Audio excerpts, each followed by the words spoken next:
Ayan po. So, yung last uh, laboratory experiment po natin would be about waves po. So, for this one, yung objectives natin is investigate the basic properties of waves, including the wavelength, frequency, amplitude, and period. Then analyze how changing frequency affects the wavelength, observe the effect of amplitude on wave height and energy. Then compare the characteristics of water waves, sound waves, and light waves. Then lastly, relate graphical wave representation to the physical wave patterns shown in the simulation. So for part A, which is exploring water waves, so first is open the simulation and select the water tab. Then select po natin si top view, ito po, and set the speed to normal. So this one. And then check the graph option. So this one po yun. And then set the frequency slider to low. Yun po, nasa taas, frequency. And then set the amplitude slider to medium value. So sa gitna po natin siya ilalagay. Then observe the circular wave pattern produced by the water source. Using the ruler tool, measure the distance between two consecutive crests. So alin po yung crest natin? Ito pong taas. Two consecutive, this one and this one po, yung i-measure natin. So halimbawa, nandito na siya.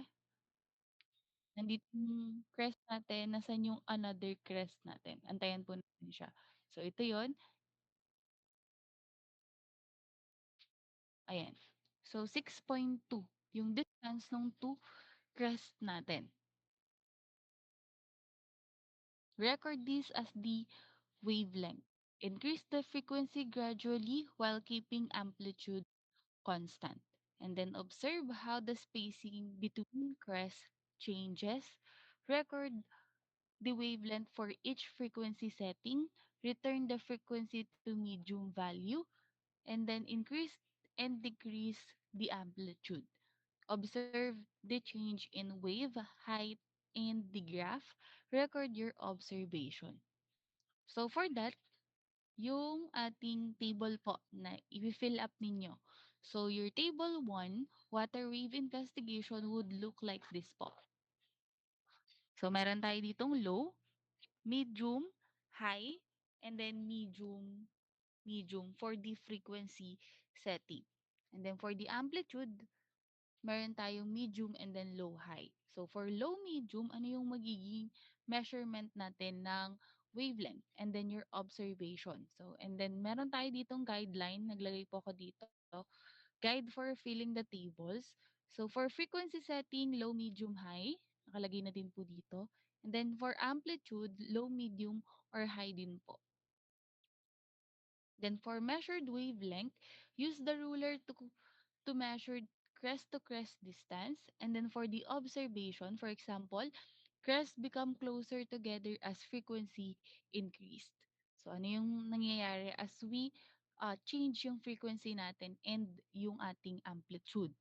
Then for part 2 or part B, which is the exploring sound waves. So select the sound tab, check the graph and play button, graph, this one, and then play button. Then select both waves and particles are visible. So this one po, naka-both na po siya. And then observe the spacing between the compression. This one. Yung increase the frequency daw po as we increase po the frequency. Observe how the compression become closer together. Then listen to the change in pitch. So, for example, nilaksan natin yung frequency, ano yung nangyayari dun sa pitch natin? Keep the frequency constant, increase the amplitude, Observe the change in pressure, graph, and sound loudness. Record your observation. So, for this one, ito po yung magiging table natin. Meron tayo dito frequency setting, and then sabi po dito mag-change yung ating amplitude, if I'm not mistaken po. Ito. So, i-increase natin siya, yung ating amplitude on each of your frequency setting. Then, compression, spacing, pitch, and then your observation. So, to fill up yung inyong table 2, so for compression, spacing, wide po ba yung spacing natin for the uh, waves, medium, or narrow? And then for pitch, yung papakinggan nyo po if it is low pitch, medium pitch, or high pitch. And then for the observation, higher frequency produce a higher pitch. Ganun lang po. Simple statement lang yung kailangan natin. And then lastly, this one po, for the exploring light waves. So select natin si light tab, which is this one.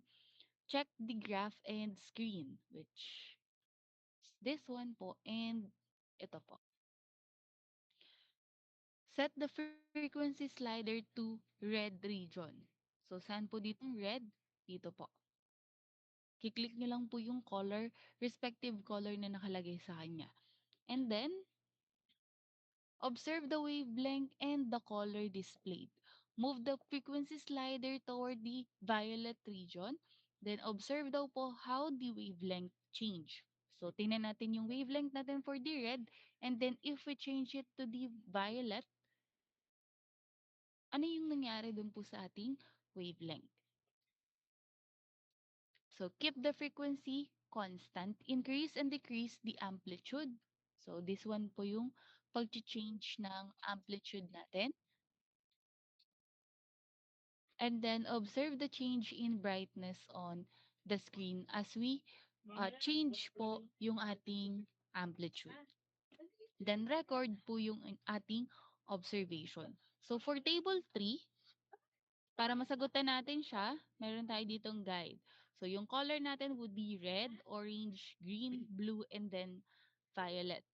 So, meron tayo ditong frequency if it is low to high. So, nakadepende siya dun sa ating, tawag dito, waves po.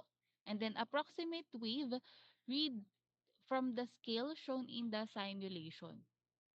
And then, for the observation, the violet light had a shorter wavelength and than the red light. Magiging ganun po. Iko-compare po natin sila from each other po.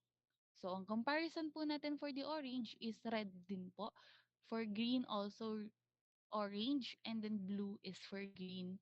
And then observe po natin how the red to violet naman po.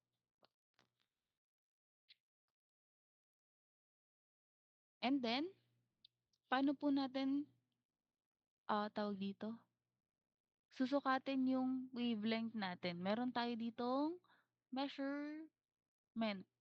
Meron tayo ditong measuring tape. Paano po pag ganito kabilis? Pwede po natin siyang pabagalan para mas madali natin siyang i-measure. Ganon din po dun sa ating water and dun sa ating sound waves. Pwede natin pabagalan to para mas madali ninyong masukat yung ating crest dito. Yung distance ng crest natin. May question po about sa simulation po natin?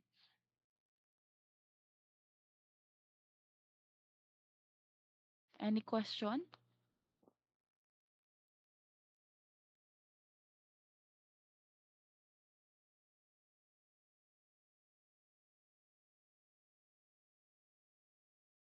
Okay po, wala po. So, I'll be posting po yung ating laboratory experiment po sa ating classroom, and then you may begin to do yung ating laboratory experiment use this time po para sa susunod na araw, ang gagawin niyo na lang po is mag-review.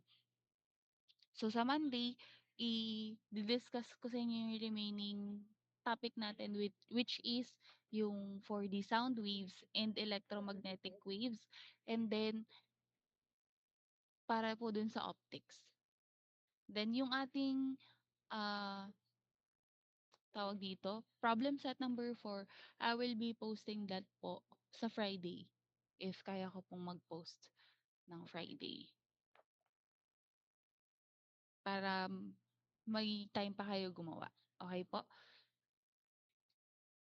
So, kung wala na pong question, you can leave na po our meeting. Thank you